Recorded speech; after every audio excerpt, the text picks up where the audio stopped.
being surrounded by money 24/7. You're either gonna go broke or you're gonna make more money. And there's the whole thing of like, when people ask you when you first started trading, and you say, I'm a trader, so how much money do you make then? Immediately revenge trade, over leveraged my account, and lost $21,000. Yeah, No joke, I started to cry. Didn't come out of the womb just following my trading plan. I broke that. I learned very fast. The market does not care about you. You gotta be a G, you gotta be stone cold, and you gotta be ready, bro. Like, I lost it, whatever, firm it. Yeah. Tomorrow, it's back.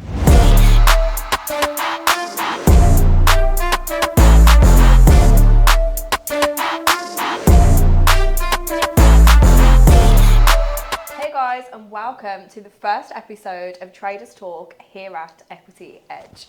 And today we are joined by, do you guys want to introduce yourselves? Yeah, I'll let the guest start. All right, so my name is Cole Hill. I'm from Bermuda. I live in East London. I trade indices. Yeah. My name is Daniel, also known as inFamousFXX, part-time degenerate, full-time gambler. I've been trading now for about 5.5 years, and yeah, we're outside. And as everyone knows, I'm Berkay, one of the co-founders at Equity Edge. So, how did you guys get into trading? Scammed. IML. I actually got into trading from IML. Back in 2019. I think a lot of kids actually got into trading from IML, innit? Yeah, funnily enough, I also got involved because of IML. There was that one guy on Instagram, he got me sucked in at like maybe early 2017, late 2017. And yeah, I was just hooked, mate. I was out here recruiting people left, right and center. Used to sit there in the back of school and just like try to recruit people. I tried to recruit my teachers as well. Yeah. At some point. And then I realized that wasn't trading and actually found a route into properly trading. Facts. Yeah. What was the advert like in terms of what got you into it? It was honestly just one of these lifestyle dudes. I remember this guy I think his name was like inFamousFXX or something. Shout out to you if you're watching this. But yeah, he was just the classic like Instagram lifestyle guru, posting profits. You can turn your phone into an ATM and travel the world and make money. And it just, as a kid, being 14, I was like, yo, this guy's a G. I want to live that life. Yeah. And it just got me in. I never did the network marketing piece, you know? You never did the MLM? Nah. That was the main like selling point. Yeah. I tried to trade like off the bat. Just lost money. Yeah. I think that's where IML went really wrong with it though. Like, they push the like influencing Yeah. and the recruiting Yeah. when really they should have made it a little bit more about the trading. 100%. But that was just the back burner. And the traders weren't even really trading. Like, you was following their signals and losing. But then you also had the aspect of like network marketing. So you was kind of like confused, you know?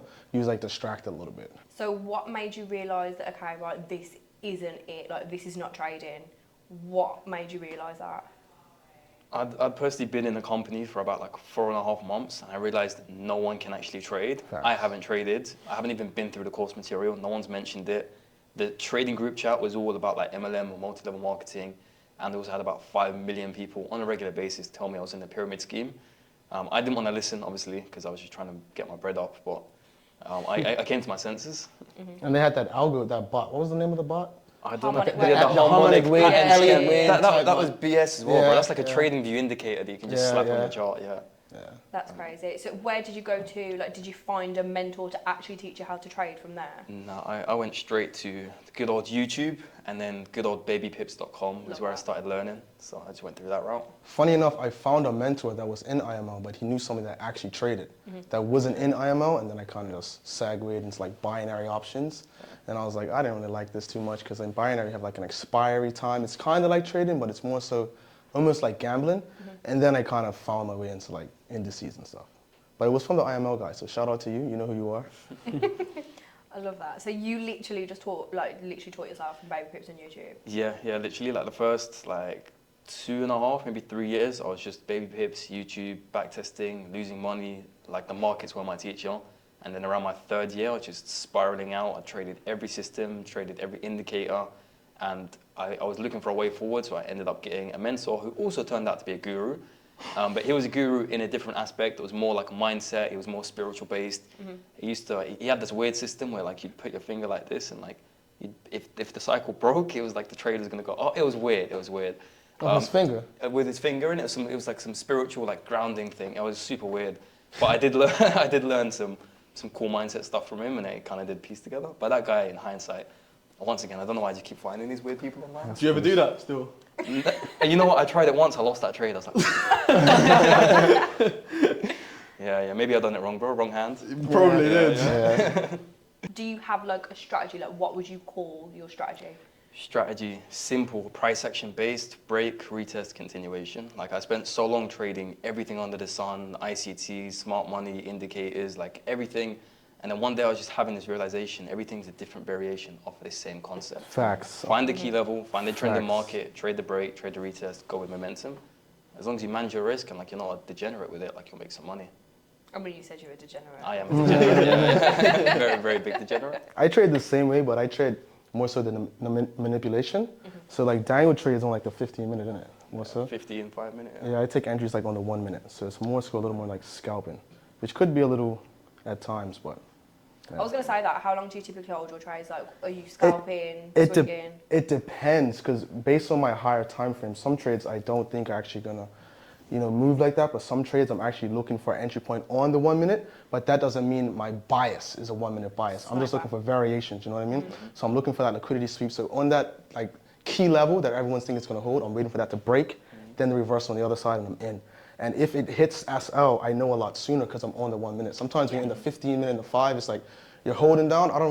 Sometimes I give myself like 15 points, 20 points at max, you know what I mean? And it just all depends on the trade. I'm a very much so like discretionary trader, so I can't just plug in like, I don't, it all depends. But usually less than 30 minutes, you know what I mean? Usually for most trades, less than 30 minutes.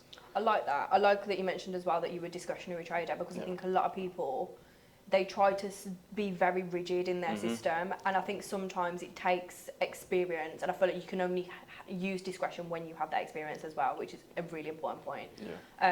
But I realised that it was a conversation I had a few months ago, and I realised that I'm very much discretionary trader.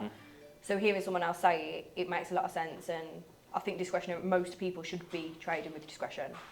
Yeah, I don't think there is actual such thing as mechanical trading, because if mechanical trading actually worked, the best traders in the world would be EAs and bots and computers, and the fact that there's still manual trading around means that trading is not a set yes or no criteria, it's very much discretionary. And discretionary comes from years of experience in the market. You start to build up that little subconscious element of your trading. Your edge, bro. It's all about your edge, Like you've seen it before. 100%, you know it's going to work out. That's why certain positions, like you might look at it and might meet your trading criteria, and like just consciously in the back of your mind, you're like, this ain't it, I'm not going to take it. You can't explain why you're not going to take it, but you just know I've seen this before, I'm not doing it. That's the discretionary side of trading. Your sixth sense, innit? It's like your sense. But again, you can only get to that after years of trying to trade Of losing money. For sure, for sure. Yeah, So do you hold on to your history then, your data? Yeah, I've got a very intensive trading journal, like years go back, of just, lots of positions, but I do keep track of it. Does that ever reflect on your current strategy, your history? Yeah, so I do commonly like go back and like reflect on my data and reflect on my, mainly like psychology patterns in terms of why I've done certain things. My actual strategy itself has stayed relatively similar for the past couple of years, but it's just more psychology based in terms of my distribution, my wins, my losses, what I was doing at the time, stuff of that nature. Right, so do you guys teach now? Yeah, I do teach, but I've kind of stopped mentorship for a little while just because I was getting like way too busy. I had people hit me up every other day, and like mentorship's very draining because I'm actually invested in you as a trader, and there's only so much I can do. If I tell you to trade this way, don't do this, don't do that, you come to me, you've lost this account, you've done exactly what I told you not to do. Like just after a certain while, I just can't be bothered. But I like that you said that, because I think there's a big difference between like a trading course and mentoring. 100%. I feel like trading courses, it's just baby picked regurgitated. Like I would never tell someone to do a full trading course. But when it's mentorship and you've got someone fully guiding you and holding your hand through the process, that's completely different. But again, for the mentor, it is so draining. It is, yeah. And that's why like I kind of avoided doing the whole course for a very long while, because I always thought like a course was very cookie cutter. It doesn't appeal to the main aspect, which is psychology. Psychology is going to be unique from person to person. But it's just, there's only so many hours in the day. A lot of people want to learn from me. So like at some point, the mentorship has to stop and the course has to start. But it's about formatting the course in the right way and also having still live access, still doing regular things here and there. So it's not just baby pips regurgitated. Yeah. So for me, I don't do any like mentorships per se, because I believe everything's on the internet, everything's free. But I do believe that trading is a journey. So having people that are like in a community that are all doing the same thing, and having an access point is very important. So I just refer people to like YouTube, a lot of like different videos of like, the power of three, supply and demand, just certain things where you can learn on your own, because the number one thing is going to be like market maturity. Like you have to get in there and do it by yourself. Like no one's gonna be able to help you, you know? So I kind of refer people to certain videos, and if they have questions, they can hit me up, DM me, I'll give my personal number and just kind of go through the process with them. But like Daniel said, it takes a lot from you. So I kind of, you know, I move away from that a little bit. Yeah, and I refer them to Daniel as well. If they have any, like, they want to follow someone, like, yeah, just go to Daniel. He's got all these YouTube videos and, bam.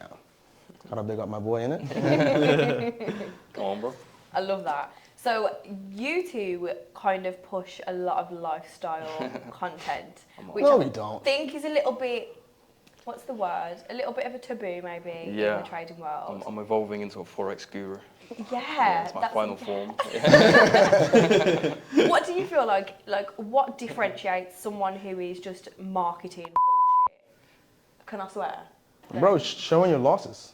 A lot of these gurus, like, they only show their wins, their lifestyles, like, crazy. Like, you know, me and Daniel, like, do certain cool stuff, but outside of that, like, you catch me on my socials, like, trading, I'm showing you wins, losses. Like, not every day I'm outside, you know what I mean? It's just, you gotta show what happens when you stick to your plan and, like, the certain journey, like, where you can be at. But, like, some of these dudes be, like, deep in it, you know what I mean? I don't deep it, but you still gotta show what you can potentially do. It's gotta be inspiration. Yeah.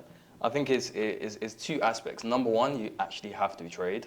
So like you have to know what you're doing, and like I feel like people can sense the authenticity online. They can sense, okay, this guy actually knows what he's talking about. He understands trading. He's got knowledge of the markets, of psychology and stuff of this nature. And also, like Cole said, it fluctuates. You know, it's not like we're always pushing lifestyle 24/7. If you go scroll on my Instagram or my YouTube or my TikTok, a lot of it's mindset, a lot of it's just straight technicals, a lot of it's just straight free valuable information. If you look at my track record of like students and people who've been actually taught by me personally and their success, like that speaks for itself as well. Like one of my guys, shout out to Hamid, one of my youngest students, he just turned 18. He's out here doing multiple 5-figure payouts now. Sick. And he's been trading for like a year in it. So like stuff like that, you just can't fake. On top of that, I actually done live trading for an entire year and a half every day on Discord. And again, you can't fake live trading. You can't chat to me after that. So results speak for themselves, you know what, innit? facts. But I think for people coming into this industry, like obviously people are attracted to the lifestyle marketing gurus. Yeah. So I think it's like you said, it's important. Like if these people who are marketing showed like track records or live trading or something like that, I feel like the industry would just be a lot better of a place. Yeah, it's just about having a balance, because a lot of these marketing guys just push it too hard, and it's the way in which they push it. They'll be like, "This is my Lamborghini, you're poor, buy my course," like sort of vibe. That's just too like pushing it. I feel like if you're just living your life like authentically and you're just doing what you're doing, and your life has to be happens to be pretty lit, and you're also trading, and you also have a course, and people are organically going from your page to your link to your. That's on them. I'm not telling you to go do that. Like, if you want it, you want it. There's nothing wrong with having a course either. There is. Like, you have to learn from someone. If you're not going to learn from actual traders, who's going to teach you? Exactly. Baby pips can only get you so far. Facts. But if you're telling people that you will be financially free if you join my course, then That's almost like a and guarantee. you're showing a Lambo or something like that, then I just feel like you're pushing a sort of a manipulation. Yeah, you're begging it. That's what it is. You're begging it. I disagree with that. 100%, yeah. And I've never been one of those people, and I never will be one of those people. Like, I can have the Lambo, but I'll never be like, this is my Lambo, buy my course. Yeah. And I think that's the difference between the marketers and the traders. 100%. When you're on top of a Lambo sitting in Dubai and you're like, buy my course and make 10 bags in 3 months. That's the problem. 100%, yeah. Also, I'm very, very transparent with people. I tell them off the rip, like, yo, trading isn't for everybody. Yeah. It's hard as fuck, and you have to be super intentional. A lot of people make it seem like everybody is going to be a successful trader. And I think that everybody has the capacity to learn a new skill, because trading is all psychological. You have to literally revamp your mind. Like, I had to change the way that I looked at certain things, because I was very more like high sprung. Trading, you have to be patient. You have to be able to learn from your past. There's a lot of things you have to do, and no one can help you do that. So I tell people off the rip, like, yo, bro, you can try to buy any platform or any type of, you have to fix yourself, you know? And I think that's very important to have that transparency and give people that awareness. Like, these gurus are just like, yo, you buy my class, in 6 months you're gonna, like, that's cap, bro. Yeah. You might have people like Hamid that are like success stories, but most of the time, bro, it takes a long time to get to that place of self-awareness, loss acceptance, patience, you know, just really understanding your why. Like, these are things that you have to want it within yourself, you know what I mean? And it's not really easy to do at all. Yeah. Absolutely. And I think the big differentiator is that you are showing enjoying the profits that you've made, Exactly. as opposed to like bragging and saying, do this and you're gonna be rich. Yeah, it's less about selling the dream and more showing the reality. And the reality is we are now living the life we're living as a result of that. From years. But we also make it super clear and super apparent that this was not quick, it was not overnight. It took multiple years of grinding, of losing money, sleepless nights, punching the wall because US30 wicked me out. Like all of that was a direct byproduct of the market. Facts. So I feel like every trader has like that mark on their wall that's been punched, you've thrown a phone at. I feel like we all have. What's your story, Maddie? I threw an iPad at the wall. I don't know what trade it was. I can't remember the trade, but yeah, I threw an iPad at the wall. Fair play. So you guys recently went to Dubai. we did. What was that all about? What was that trip for? Dubai was just vibes. We went out there to experience the simulation, and Dubai was lit. It's a movie. That's what it was. What was it, a GTA lobby, you said? It was a You GTA said lobby. GTA lobby. It's every fake marketer's dream. Yeah. It's just Lamborghinis, supercars, beautiful women, lots of money. Just Dubai, isn't it? The Daniel dream. The Daniel dream. I enjoyed The it. Daniel dream. Enjoyed it. Felt like a proper guru out there. Yeah. You know? It was nice though. We got a lot of tickets. Yeah, a lot of tickets. So many tickets. Yeah, and we do you didn't mean? trade. Speeding tickets, dear. traffic tickets. Oh. Because they don't have like proper police on the like. It's just cameras everywhere, bro. Yeah. And we had a fun. We had like what we had the McLaren, Yeah. the Lamborghini, Yeah. the Ferrari, Yeah. and London's favorite. Then the Brabus G-Wagon There as you well. go. London's favourite. Yeah. London's favourite, yeah. And we missed every setup out there. We were originally going to go out there, take some videos, maybe trade a little bit. That didn't I think Monday we missed the Nas Long because we were Yeah. doing drifts in the desert in the McLaren. Yeah, with that one guy we met. Yeah, with that one guy. Tuesday we missed the US30 longs. Longs. Just the whole week was just prices going long. We It just just missed went- everything. It was excellent distribution. It was lovely. I think that week would have been a great week if I was trading, but it's hindsight. You can't go back. But we had and do fun though still. it. It's worth Yeah, it. it It's was worth So it. moral of the story is you cannot live there. Nah, I'd get too distracted. Yeah. Or we just go broke just for speeding Yeah. tickets. Or that. Speeding tickets, yeah. Oh dear. I feel like that's a good thing to talk about though, because obviously a lot of traders do live in Dubai. Do you feel like when you move to Dubai, that's like a whole new level of discipline that you need? Because obviously trading requires a lot of discipline anyway. Yeah. Is that like a whole different ballgame? It depends what sort of lifestyle you're living, to be honest. Like, I feel like there's so much money out there and there's so many things to do. Like, why would you stay inside and trade all day? But like in England, it's cold, it's wet. I don't want to go outside. I might as well just chill at home, trade, go to the gym in the evening, come back. That's it. So like, I feel like it will definitely require a different level of discipline to be out there. But in my opinion, if I'm out there to be out there. So why am I staying inside? So I just like to separate the two, trading time and then have like fun time sort of vibe. And even reaching that milestone, like no one's just gonna up and go to Dubai. Yeah. If you've got to that level, you've got the work. And trading is something. Once you learn the skill, you got the skill. Do you know what I mean? So even though it's a lot of distractions, once you want to do something, you can will yourself to sit down. So there might be a lot going on, but it comes down to what you want. You know. Yeah. You That's a also- whole different. I feel like once you've like settled in and you've been out there for a little while, then yeah, fair enough. Like, because after like maybe a couple of months, like the whole fun of Dubai will like chill out a little bit. You've kind of done everything. You've been outside, like you've been doing stuff. So like you're not super eager to. But at first, you're gonna lose yourself. Yeah. At first, you're not doing nothing. You're gonna It's lose working, yourself.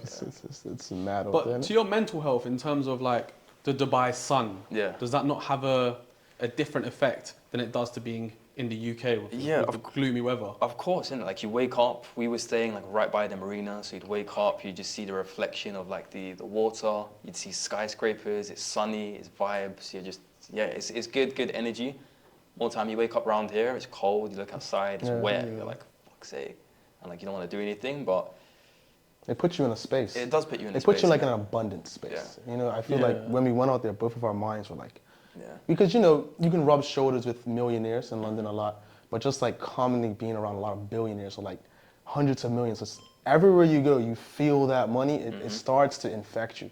Yeah. It really, and it makes you like, you know, it helps. I feel like, you know, it definitely helps. I feel like Dubai will definitely increase your perception of like money in terms of what is out there and what's like possible, and it definitely brings it more into like your reality without getting too spiritual. Like, definitely just being surrounded by money 24/7. You're either gonna go broke or you're gonna make more money. It's one or the other. I was going to ask that. When you're there, do you feel like, obviously you feel, what's the word, inspired, like you're around all of these people, so... I feel broke. Yeah, do you I know feel what I broke in mean? Dubai. So- Small. Small. Very- very small small, fish. yeah. Very small Yeah. fish. Yeah. But But you're do not- you feel like you've got like, so I'm very much like into like law of attraction and that kind of thing. Like, do you feel like being out there is like the place to be in terms of getting your mind right in that type of aspect. But then when you come back to the UK, is it almost like now I feel like shit? No, it depends how easily you're affected by like your external stimulus. But I definitely carried that like sense of being or whatever from Dubai back here, and like I haven't instantly gone back to for fuck's sake England. Yeah. Like, I'm still on Dubai timing right now. Okay. So I think it's like a magnet as well. Like, It is. if you have a strong will and you consciously know what you want, when you get close to it, it becomes easier to manifest it.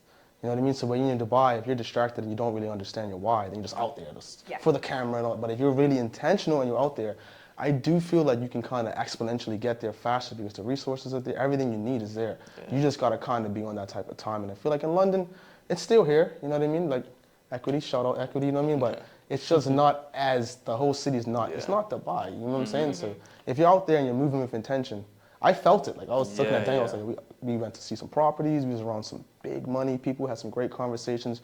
We was looking at each other, yo, we got to get out here, bro. Yeah. I want to go back. Yeah. After this podcast, I want to go back real Like, soon. straight back. Thanks for watching episode 1. Make sure you catch the next episode of Traders Talk for part 2 of our chat with Daniel and Cole.